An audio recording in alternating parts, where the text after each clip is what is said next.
दिसंबर के auto sales के number निकल कर आए हैं और इसी कड़ी में दिसंबर में जो मारुति की गाड़ियों की बिक्री रही है वो कुछ अनुमान से कम रही है। अब आंकड़ों पर हम विस्तार से बातचीत करेंगे और उस पर बात करने के लिए कंपनी के senior executive officer marketing and sales Shashank Shrivastava ji हमारे साथ शो में शामिल हो चुके हैं। शशांक सर, गुड मॉर्निंग, नए साल की शुभकामनाएं sir. Thank you so much हमारे लिए समय निकालने के लिए। सर, सबसे पहले तो हम ऑटो सेल्स नंबर पर बात करना चाहेंगे कि स्ट्रीट एस्टिमेट से अनुमान से कुछ कम रहे हैं, तो क्या कारण रहा है और बीते महीने के हाइलाइट्स क्या रहे सर? जी, इस महीने का जो होलसेल के नंबर है 2,88,000 के करीब, वो अगर आप पिछले साल से उसको अगर आप उसका कंपैरिजन करें 2,75,000 जो थे, तो करीब 4.4% का इजाफा हुआ है। 4.4% इंक्रीज हुआ है। ये बेस्ट एवर दिसंबर है by the way in our passenger vehicle industry. But more importantly the retails were very good. It is estimated कि जो रिटेल है वो करीब 4,43,000 के करीब है, और जो पिछले साल 4,11,000 थी, मतलब वहां पे 7.8% का इजाफा हुआ है।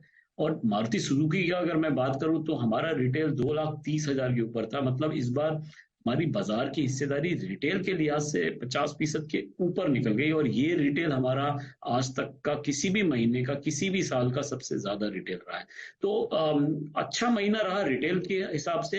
होलसेल के हिसाब से एज यू सेड थोड़ा म्यूटेड था, लेकिन एक अच्छी बात इससे ये हुई कि जो स्टॉक लेवल्स थे हमारे नेटवर्क में वो खासे कम हो गए। 1,55,000 कम हो गए हैं स्टॉक लेवल। 3,30,000 से हमने शुरू किया था स्टॉक इंडस्ट्री ने 1 दिसंबर को, जो अब घट के 1,75,000 के करीब रह गया है 1 जनवरी 2024 में। अच्छा शशांक सर, आपने कहा कि रिटेल के लिहाज से दिसंबर का महीना बेस्ट एवर रहा है, लेकिन जब हम डोमेस्टिक सेल्स घरेलू बिक्री देखते हैं तो मार्च 2023 के बाद हमने यहाँ पर एक डीग्रोथ आते हुए देखी है। तो क्या ये जो होलसेल बिक्रियां हैं वो घटी हैं उसकी वजह से, या ओवरऑल ही आप देख रहे हैं कि डिमांड थोड़ी सी सॉफन हो रही है? और इस साल के लिए अब डिमांड को लेकर क्या आउटलुक है सर?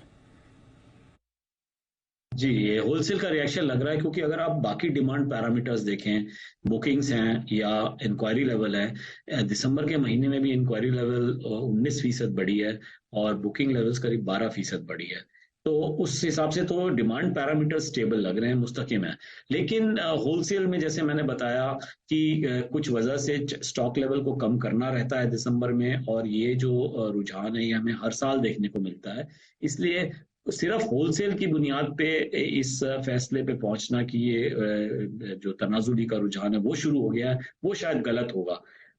रिटेल एक बेहतर एक पैमाना है जिससे आप कह सकते हैं कि कैसा बढ़ा है, और रिटेल अच्छा हुआ है। लेकिन इसके कहने के बाद मैं ये जरूर इसमें इस बात में इजाफा करना चाहूंगा कि जो लेवल अब हमारा हो गया है वॉल्यूम का, 41 लाख के ऊपर गाड़ियां फरोख्त हुई हैं 2023 में। इसके ऊपर बहुत ज्यादा, क्योंकि बेस बड़ा हाई है, इसके ऊपर बहुत ज्यादा इजाफा की उम्मीद करना शायद गैर मुनासिब है, और मुझे लगता है कि ये सिंगल डिजिट की इजाफा की उम्मीद हमें करनी चाहिए अगले साल 2024 में। ओके, चलिए, वैलिड पॉइंट सर। अच्छा सर, एक और सवाल। 2031 तक if I am not wrong, company का 40 लाख गाड़ियों की उत्पादन कैपेसिटी का इरादा है। तो सर जरा बताएंगे कि कितना टारगेट पिछले साल के यानी कि 2023 के अंत तक आप लोगों ने अचीव किया है? देखिए, जो 40 लाख का जो हमारा हदफ है, उसका अगर आप ब्रेकअप देखें तो 30 लाख तो डोमेस्टिक है, और 7.5 से 8 लाख एक्सपोर्ट है, और बाकी जो ओईएम को सप्लाई है, कुल मिला के 40 लाख है। अब फिलहाल हमारी जो कैपेसिटी है वो करीब 22 लाख, 21-22 लाख के दरमियान है, और हमने खरखोड़ा में एक प्लांट लगा रहे हैं जिसकी कैपेसिटी 10 लाख की है। तो इस तरह से ये 21-22 और वो 10 लाख, खरखोड़ा का प्लांट अभी शुरू होगा, ऐसा इम्कान है 2025 में शुरू हो जाएगा। तो 10 लाख और 32 लाख की हो जाएगी, और उसके अलावा हम एक और फैक्ट्री के लिए जगह ढूंढ रहे हैं, और वो भी अगर 10 लाख की कैपेसिटी और आती है तो हमारी जो टोटल कैपेसिटी है 40 से 41 लाख हो जाएगी। ये हमारा जो है एक पता मिली है आगे के वक्त के लिए। फिलहाल हमारी कैपेसिटी 21 लाख के आसपास है, और 10 लाख खरकोड़ा से आएगा और 10 लाख एक और नए प्लांट से आएगा। Okay Shashank sir.